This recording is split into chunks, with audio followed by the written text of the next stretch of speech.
Good afternoon, everyone. Today we have Mr. Colonel P K Royal Mehrishi, who writes with a voice that is unmistakably his own, martial yet metaphysical, aphoristic yet analytical, rooted in the Indian civilization thought yet fluent in modern military science.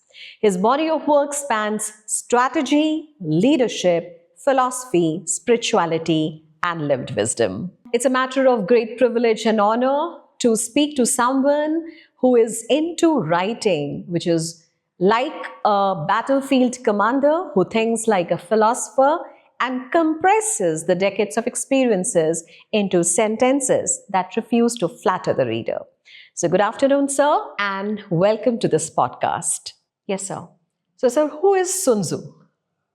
Ma'am, Sun Tzu was there about 2,500 years back in ancient China when the Chinese were divided into 6 warring states and they were constantly at war with each other, something like a multipolar world of today. So during that time, there was a strategist and a thinker from another state, because the most powerful state that time was Qin, spelt as Quin. The Qin state was the most powerful state. But Sun Tzu was not from that state. He was from the Qi state, pronounced as Qi but written as Chi, C-H-I. And he went to another sovereign of another warring state, and that person got impressed with him, and he finally brought him on as a strategist and a general. Okay. So this complete thing that we're talking about is about 2,500 years back in ancient China. So, what was the art of war adopted by Sun Tzu? Very interesting question. Because see, the art of war basically is a treatise written by Sun Tzu, wherein he has mentioned about 13 different methods of how to fight. And he's laid these out for the sovereign so that things can be planned well in advance. And those chapters that he has written, the 13 chapters that he has written, are more or less like, it's a bulwark for people to follow even today. Because amongst all the thinkers, other than von Clausewitz and Sun Tzu, there are no other great thinkers of the West who've been so much eulogized like Sun Tzu. So his book, Art of War, is based on 13 chapters on tactics, stratagem, laying out of the battlefield and stuff like that. Yeah. So, planning is considered to be the most crucial elements when we talk about business organizations, or maybe it's about military or war. So, what's your opinion on the same, sir? If you look at the entire thing, the complete thing starts with a plan. Unless you have a plan ready, you cannot go forward, because plan devises your aim. Yeah. And aim is what sets your targets and your goals. So there are dreams and there are goals. Goals are set by aims, and aims flow from plans. Right. So basically, planning is important in all kind of corporate work that we do. We need to plan elaborately. Things may not fall the way you want them to always. They may not fall 100% the way you're planning. But there is no other way forward other than planning first. You have to plan first. And what's, according to you, is the strategy, and how is it defined? How is it articulated or maybe implemented? See, there is a difference between strategy and tactics. Yeah. Strategy has to do with something which is at a very macro level, at a very, very big level. You basically water down points down to 3 or 4, what is going to be a strategy to overcome the enemy, or in this case, we're talking of corporate or businesses. What will be the strategy of the company? And tactics has to do with everyday work that you do, how you execute it, the way the tasks are distributed to your heads and to the different branches or to different verticals. Yes. That is what the tactics will depend on. But the overall strategy of the company, see, it is also related to if the company is very ethical. So they say, we are not going to compromise on ethics. So our strategy is based on ethics. So we'll keep ethics first and then we strategize. Yes. There are some companies who say, no, profit is our strategy. We go for profit, we don't look at anything else. So it depends on what is the company going to follow or the corporate going to follow. Very true, sir. So we talk about leadership. We talk about that whether it's the implementation or the success of a strategy, it's completely dependent on how leader executes, implements, and guides. Do you really think that the leadership can be quantified? Very interesting and wonderful question. I think there is a growing need to quantify leadership. Mm-hmm. It is simple yet complex. Simple in the way that if there are certain factors which you can see in a particular person, like let's say leadership traits. So basically, what you're looking at is that a person is that person dynamic? Is that person socially effective? Mm-hmm. Is that person socially adjusted? Yes. Or is he a misfit? Mm-hmm. Or is that person having initiative and the outlook to lead people? Right. Does he have that capability or that trait? Right. So these are quantifiable things. I have a list of 15 qualities which you can impart education on, which you can train people on. And if those 15 qualities are followed, you can create and produce leaders. Okay. Now we plan to execute a program where we want to train the trainers, where we want to create the leaders. So what do you really say how this can be really done? Because, we need to have a checklist of all the leadership qualities and we need to quantify them. How can we really make a person realize that, yes, he is in the right position and he has a capability of becoming a leader? Right, ma'am. The thing is, when you're going to quantify these things, the factors that I've already mentioned to you, they can be divided into 4 basic factors. Right. And amongst those factors, I've mentioned about those 15 qualities. So I'll just go over the qualities straight away to you. Sure. The thing is, a person should have effective intelligence. Is he having that basic IQ? Let's say the IQ cutoff could be about 110, 120. You're not looking at a genius, 140 or 135. True. But there has to be some basic level of intelligence. A person should be able to grasp what is being spoken to. Right. And he should be able to understand concepts. He should be able to understand what is being discussed and the environment around him. The second thing we are talking about is reasoning ability. Entire communication depends on the ability to reason with people. So reasoning ability is not the equation that you solve on paper. There are certain reasoning ability exams that one goes through. We are talking of a person should be able to reason it out with his subordinates and with people. Should be able to give logical answers and stuff like that. Right. The third thing that we're talking of is he should be able to organize. Does he have organizing ability?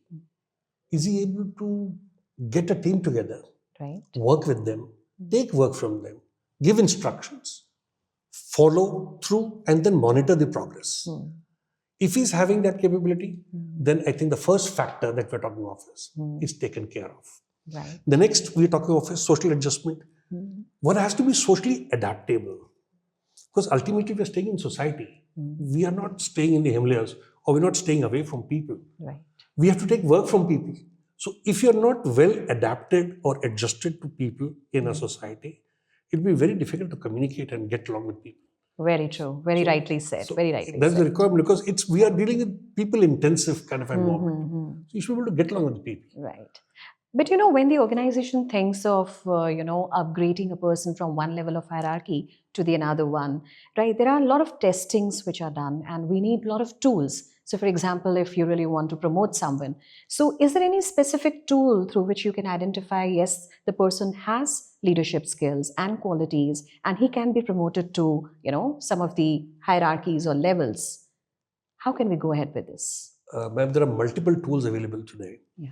One of the major tools which is being used in the industry is the Myers and Briggs tool that we're talking of. Okay. And there are other tools by which you can also make out the psychological makeup of people. Yes. And what I'm talking of ultimately in the HR concept is there are multiple tools available today which you can put through a person, you can put through those tests and finally come at a deduction whether he or she is suitable for the next post or not. Right. And all this can be done online. It can be done through a computer. You don't need to go through a written exam. Yes. It can be done on an OMR sheet, stuff like that. Right. And you can get results within an hour, hour and a half. Oh, wonderful, wonderful. So how authentic and how reliable are these tools? Good. It's a very, very great question because ultimately we're dealing with human beings. Yes. So what is the need of the hour is to keep upgrading these exams or these tests. Because what happens is, there are people who sort of develop a confirmation bias. Some of them have already read through the past answers, they're prepared, and they tend to answer in that flow, in that manner, so that they can get through the exam. True. There are PCK, we call it, previous course knowledge. There are papers available online and others. So people tend to mug them up and try to put that. So these exams need to be upgraded. But ultimately, a good psychologist, incidentally, I'm a qualified psychologist, a good psychologist can read through, because the questions are twisted and put in a manner at 3-4 places in different wordings. And if a person is not looking at it deeply, he or she is going to make a mistake. At another place, the answer is going to be different. At this place, the answer will be different. So that's a nice way. Fibbing and cheating can be caught by a good psychologist. Very true. Very, very true. How important is deception in business? Because Sun Tzu constantly talks about and writes about feints and deception. You see, in warfare, in tactics, in strategy, deception is of prime importance. If your opponent or your enemy or your rival gets to know of your plans, he is going to take steps to overcome and counter you on those. So deception is basically show that you're going to attack in the east, but attack in the west. Basically, you have to practice deception even in business. Your plans, if they are known, you understand the rules in India. Still, we don't have any set or fixed rule for insider trading. Whereas in America, the rules are very, very strict. If you do insider trading, you can be booked for maybe up to 30 to 40 years because it's breach of trust. It's criminal breach of trust. Okay. And you understand what yes, definitely insider trading is. In India, the rules are lax. At times, you make people sign a NDA, a non-disclosure agreement. But how many people stick to it? What you have to do is, the company people should not come to know your actual plans. Right. The core group knows your plans. You divide your work in such a way so that the vertical heads know what they are supposed to do. They don't know the entire and the complete picture. So what can happen is the company cannot get harmed. The corporate cannot get harmed because the entire picture is known only to a core group. Right. Unless somebody from the core group itself becomes an inside trader. Normally, it should not happen because there are very people who are trusted and who are kept in the core group. Otherwise, what will happen is, if the information is not shared on a need-to-know basis, information is open to all, and you know and understand information today is power. So you don't want to make everybody powerful because they're going to use that information against the company or the corporate or against that institution. So that is why I'm saying you have to deceive. Even within your system, you have to keep this thing alive. Deception is a major way of not revealing information and only letting people know on a need-to-know basis. Okay. So another thought which comes in my mind is related to Sun Tzu's work, right? So is there anything parallel in the Indic history which you really find as similar or maybe parallel to what he has done? Maybe his thoughts, maybe his writings? Well, Indic history has one great parallel. You must have heard of Chanakya. Chanakya, again, they're contemporaries, more or less 2000, 2500 years back, during the reign of Chandragupta Maurya. Now, Chanakya was a great thinker and a strategist. Right. You've heard of Arthashastra, which is to do with economics. Right. He's also written certain things on warfare. He's written certain things on business. So what I think the parallel that can be drawn from Indic history, we must study Sun Tzu and we must also study Chanakya.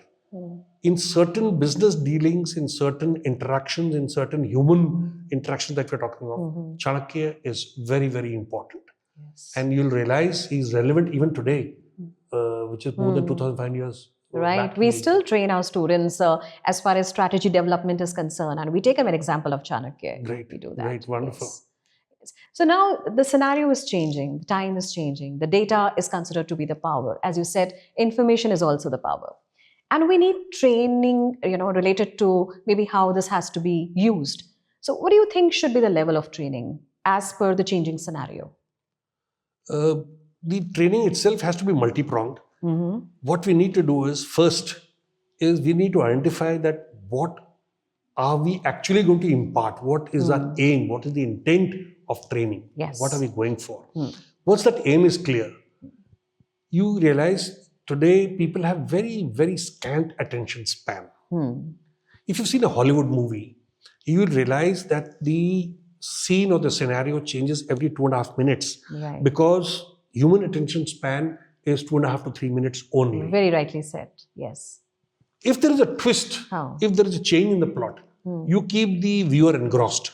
If you don't have changes happening, the viewer loses interest. Yes. If you've lost your audience, there's no point in wasting your time. Similarly, things would happen in training and in the class. What needs to be done is you got to come up with something new. Right. You got to come up with something contemporary. And you got to speak the language of the Gen Z. They have certain jargon, they have certain words, they have certain way of thinking. So you got to come to that level and communicate. That is going to be the way forward in training. And secondly, what I personally feel is you got to introduce a lot of things, in your pedagogy, in your teaching methods. And those things could be related to, people have forgotten the art of reading. They've just forgotten this art. Anything creative that has to come out of our human brain has to do with your own thinking. Yeah. What a reel or a movie does is, it imposes the director's way of thinking. It hijacks your thinking and it imposes the thinking of the director or the writer. When you read, you imagine scenarios. Yes. And those imagined scenarios later on help you in doing creative imagination. Yes. So I guess we've got to go back to the drawing board and start all over from basic reading. Yes. People have to read, which they have forgotten. But so when we are talking about training, I have a very important thing in my mind. I read a research which said that I think the organizations and the companies, they fear training their employees because they fear that the employees might leave their organization and shift to another. So what do you think could be a solution to it? Your question is not only interesting, it is intriguing as well, because it has to do with attrition. Yeah. And every employee or the employer fears attrition, especially of valued Employees. employees. Very true. People who are valued, people who carry that value. So basically, it has to do with the value system of the company itself. If the company has an ethos of treating an employee well, because people don't leave jobs, they leave bosses. If the boss is not toxic, Yes. any employee will think 10 times before checking a job, even if the money is better on the other side. True. It is not money itself which motivates a person. Right, sir. There are multiple factors. And you realize that, you know this, you're teaching this in your school. Money is one factor, it's a major factor, but it is not the only factor. The other factors that that are included is, how's the work environment, ecosystem, how's the boss? And what are the values that the company is propagating and practicing? When youngsters join your company, when you're doing the hand-holding for someone who's new, basically you are trying to impart the ethos of the company. If the hand-holding is not proper, the employee carries scars from day one. And those scars or those rifts widen. Because over a period of time, he realizes that what has been told to me is fake. It's a fraud. If you're truthful and your hand-holding is good, you've already bought that person, he's already on. Then he's not looking at the money. He's looking at the environment. Right. And most important thing is the value system and the ethics. Right, sir. As I mentioned to you, people don't leave jobs, they leave bad bosses. Yes. Do you really think there is any significant impact training and development has, right, on the employees' turnover intentions? Yes, it does. What happens is, when you train a person well, that person is already thinking that what is being done to me is for my own good. It is for my betterment. And it's a learning process. We are all here on the learning curve, and the learning curve never goes down, it's always rising. Right, sir. So basically, everybody wants something new to happen to him, something extra to happen to him. He wants to learn more. So if that is the culture of the company, or that is the culture where the employees is serving, he's not likely to change or turn over or leave your company. He will stick on to that job. Yes. So definitely, I think in conclusion, if we say that yes, training would definitely change the mindset, right? Can it really help the leaders and this young generation to become better strategists? Yes, I'll tell you how. Strategy again is related to something which is very creative from your mind. No. And secondly, what we are talking about is people are just trying to give lectures or talk about it and push it down that, okay, this is what we need to do. It doesn't happen like that. What needs to be done is we got to convert that into something practical.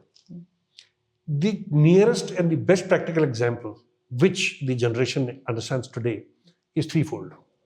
Suppose I give you a talk on certain points, Yes. and I tell you, listen to this song because this song is mentioning something on this topic. See this movie and read this book. Since any human being is interested in art, culture, or things like that, music, because without this, we are as good as animals. One of these things interests us. If I relate my topic to any of these things, what is going to happen ultimately is, say you're fond of music, and I tell you, Art of War, okay, listen to the song from Lakshya. Now, you listen to that song, Kando se milte hain kande or something, and you're going to say, yes, this is talking about team building. And what he mentioned in the class was this. You'll be able to correlate what I'm trying to speak. Say if you're interested in movies, I tell you, watch the movie Border. Now, Border 2 is going to come. You'll be able to pick up certain things from Border and you'll say, yes, that thing, the art of war that was mentioned about stratagem and things like that fits into what I'm seeing. Because some people are motivated by seeing a movie, some are motivated by listening to a song, and some are motivated by reading a book. So there are books by Sun Tzu, by von Clausewitz. There are other books on warfare that have been written. I think the time has come. We must expose our children and the people we are training into these additional aspects rather than just talk of lines and things on the book. We got to make it all encompassing. Whatever interests a person, give it to that person who's going to go do and do his own reading and develop his own imagination and then become a better strategist. Wonderful, sir. Wonderful. It was a wonderful interaction with Colonel P K Mehrishi, sir. And before we end up this podcast, any message which you want to transfer to the young generation, young minds? Well, I'm no great shakes. I'm not going to give messages because I'm not a politician. Yeah. What I can say best is do not forget the art of reading. Reading is what is going to take you forward. Yes. Start reading and start developing your imagination. Thank you very much. Thank you. Thank you so much for being with us, sir.